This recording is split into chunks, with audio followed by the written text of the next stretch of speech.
Our gospel reading today, though I'm not spending a lot of time there today, is from the Gospel of Luke. We were supposed to be reading chapter 6, verses 1 through 11, but I'm going to shorten it to 6 through 11. Please listen for the word of God. On another Sabbath, he entered synagogue and taught, and there was a man whose right hand was withered. The scribes and the Pharisees were watching to see whether he would cure on the Sabbath, so that they might find grounds to bring accusations against him. But he knew what they were thinking. And he said to the man who had the withered hand, "Come, stand in the middle." He got up and stood there.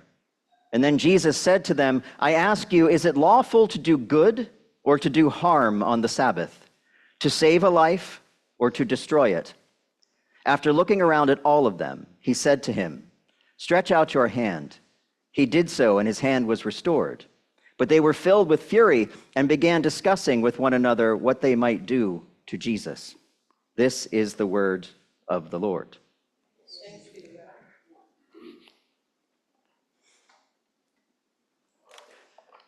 Thank you. My producer was telling me to change the camera.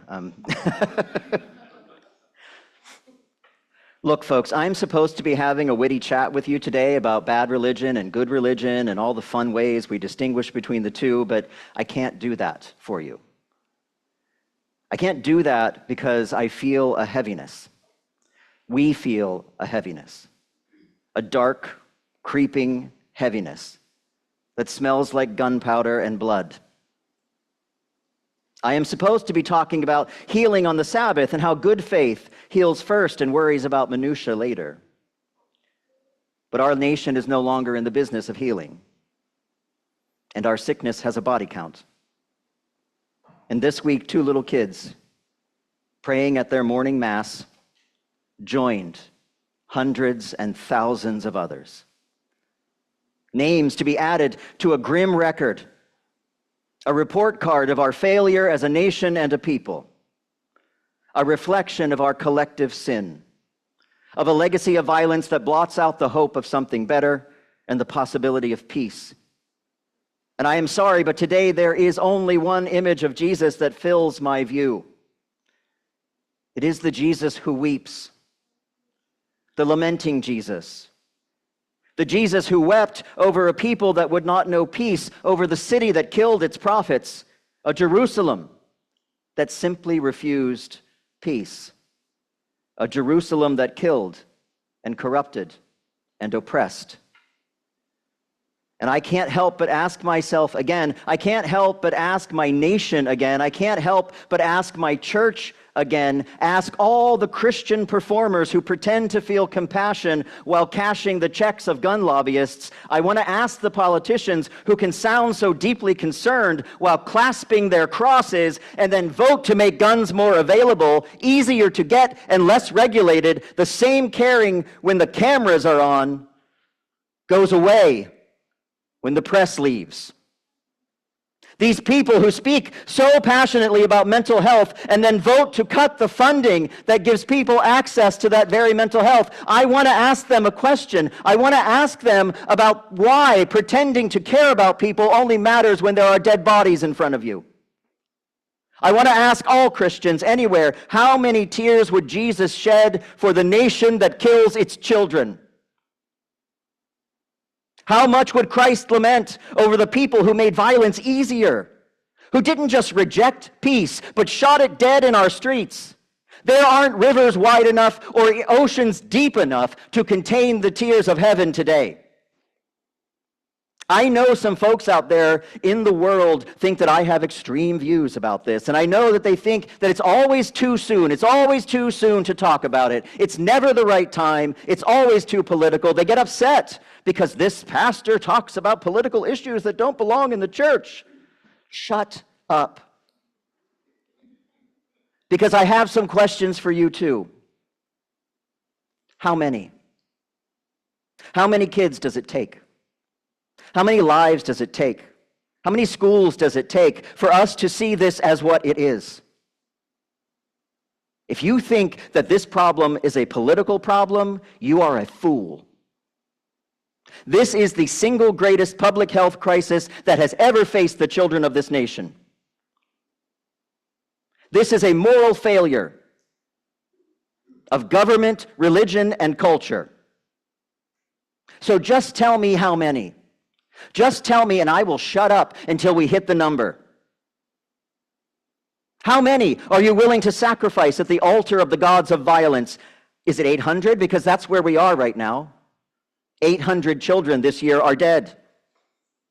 Is that too many? Is that not enough? Just let me know, because that's where we are. And that doesn't count the thousands of others above the age of 17 who have joined those children. Thousands, tens of thousands.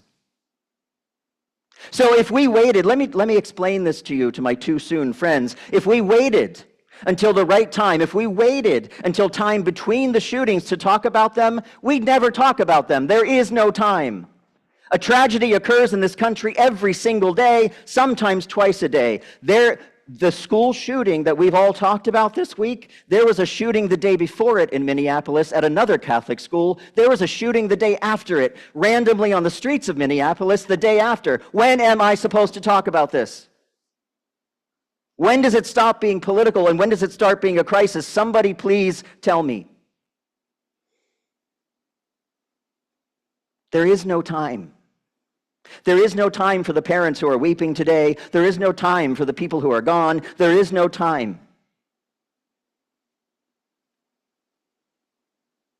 So if you are waiting to catch your breath between shootings in the United States of America, you will suffocate. You will suffocate under their weight and their frequency and our disgusting apathy. And suddenly it strikes me that our original theme for today actually does work. The reading that I just read to you, it actually does work. This tension between the Jesus who dismisses the Sabbath in service of healing and the leaders who forsake healing in service of ritualistic oppression. The Jesus who wept over a cruel city, a lost nation, is indeed the same Jesus who held up a mirror to the tyranny of traditionalism in his time and asked them to see how cruel, how senseless, how ungodly, not healing or serving or helping a suffering person just because it happens to be the Sabbath actually is. How hollow and empty it is. And it makes me wonder how many leaders, how many political leaders and religious leaders pushing this nationalist heresy that seems to love guns more than God, or promoting this violence as a way to somehow achieve something. How many have traded the meaning of their work and the meaning of their faith, have given away their humanity and their empathy and their compassion, and have made choices to serve a party line over service to God, simply to preserve their wealth and their power and their jobs, or God forbid, their approval ratings? Already this week, I've heard the debate, right? Not about how to stop the problem. We never talk about that. A debate about whether or not it's good politics to talk about the problem. Political parties should not talk about guns because, it's the Second Amendment. Everybody loves that, right? We're not supposed to talk about this actual problem. I mean, good Lord, are we really this cynical? Have we fallen this far? In case you haven't noticed, containing outrage has become a problem. Pundits ask if we should even try to take on this topic. That, my friends, is how you avoid healing sick people. That is how you avoid healing the suffering in front of you. That is how you avoid responsibility for your fellow man. This is not a Sabbath excuse, of course. We're not claiming our holiness, at least not mostly. But the point is the same. When did politics become a justifiable reason to avoid the truth? When did politics become a justifiable reason to not pay attention to death? So we hear the same talking points, right? We see the same whining excuses. We watch the same emptiness of gestures and the delay and the delay and the ignore and delay, and it keeps going.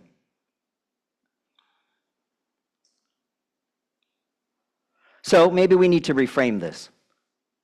Maybe this debate needs to be talked about differently. Maybe we need to see this through the lens of the Christ who saw the suffering before he saw the sanctimonious. Let's see this as the thing that it is. Let's talk instead about your precious weapons. Let's talk about life and death. Let's talk about sickness. Let's talk about suffering. Let's look into the eyes of families and communities and neighbors and parents and friends and teachers and see their pain and their loss and their truth. Then ask ourselves, why are we doing this? Why are we letting this happen? Why are we silent when silence is a sin? Why, in a nation of once great innovation, in a nation once of law and order, in a nation of once revered science and scholarship, why are we ignoring something that is killing over 1,000 children a year? Over 20,000 people a year. That's an epidemic. If this were a disease, we'd be studying the hell out of it. Why?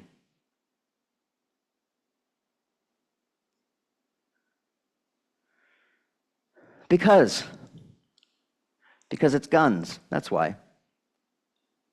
It's a different kind of temple, a different kind of heresy, a different kind of ritual, a different kind of worship, and it's working so hard to stop us from seeing the withering, broken, suffering people who are right in front of us. It is a temple of violence, a slavish, myopic dedication to an amendment, to an illusion of security, to lies of lobbyists.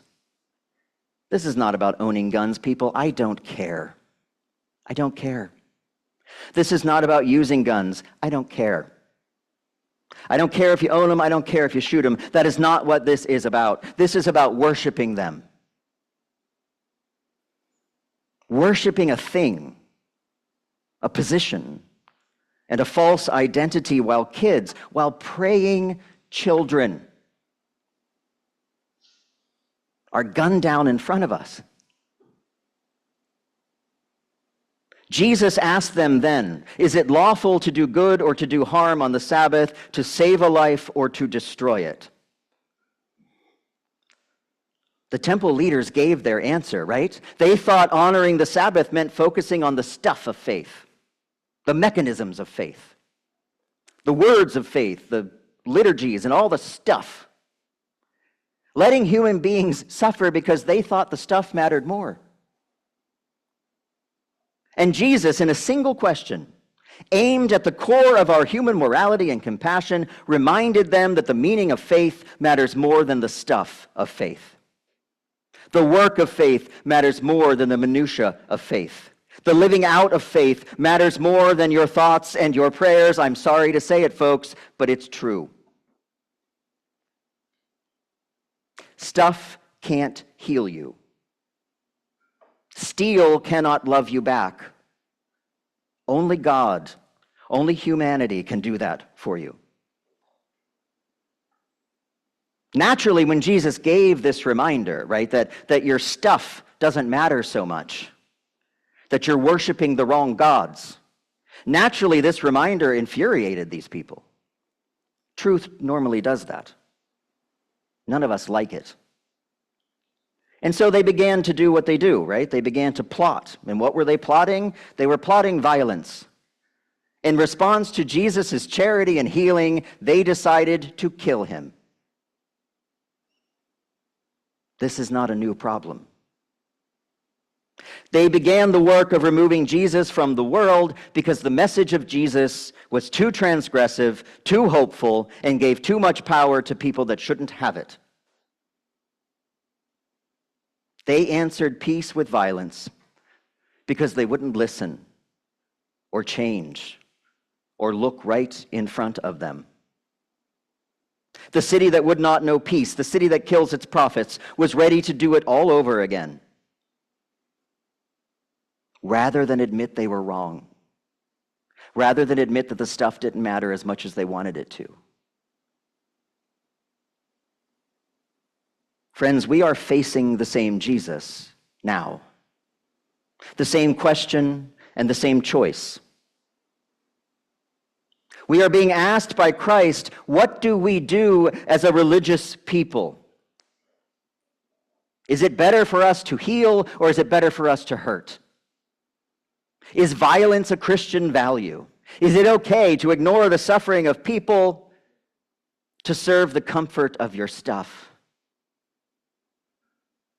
Jesus is asking us today, how will you be judged in this moment? How will you be judged against the compassion of God, against the love of God, against the God who rejects, who cannot stand, who will not tolerate violence?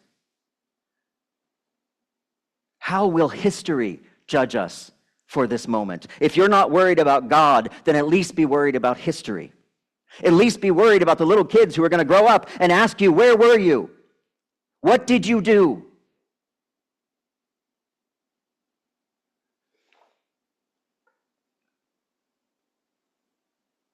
When is enough enough?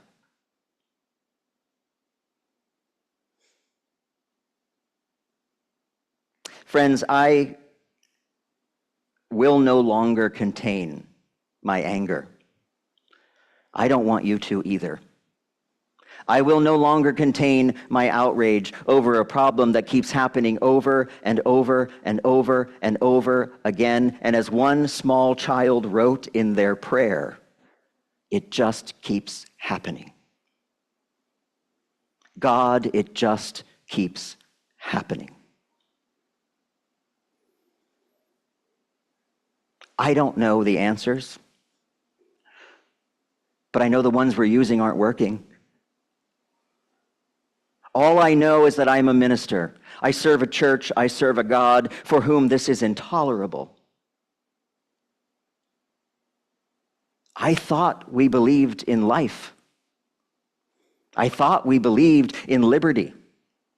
I thought we believed in the freedom to be alive.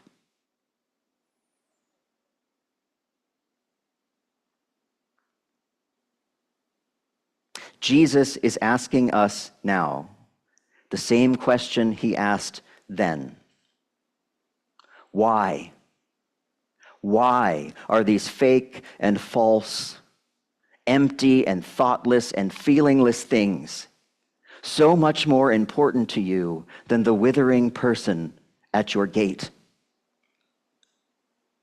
Why? Why? Why is your temple so much more important than your people?